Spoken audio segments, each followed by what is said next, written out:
রবীন্দ্রনাথ ঠাকুরের কবিতা প্রশ্ন।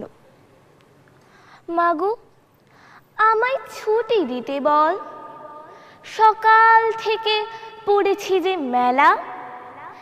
এখন আমি তোমার ঘরে বসে করব শুধু পড়া পড়া খেলা।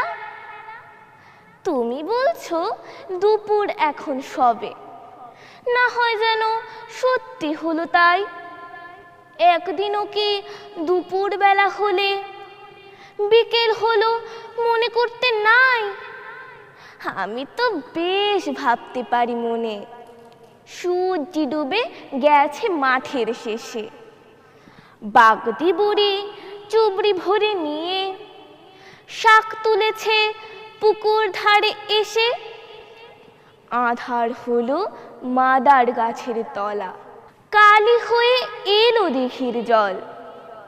হাটের থেকে সবাই এলো ফিরে, মাঠের থেকে এলো চাষির দল। মনে কর না উঠল সাঁঝের তারা, মনে কর না সন্ধে হলো যেন। রাতের বেলা দুপুর যদি হয়, দুপুর বেলা রাত হবে না কেন? ধন্যবাদ। প্রকৃতি আমাদের সবচেয়ে আপন বন্ধু, সে তার সৌন্দর্য দিয়ে মুগ্ধ করে।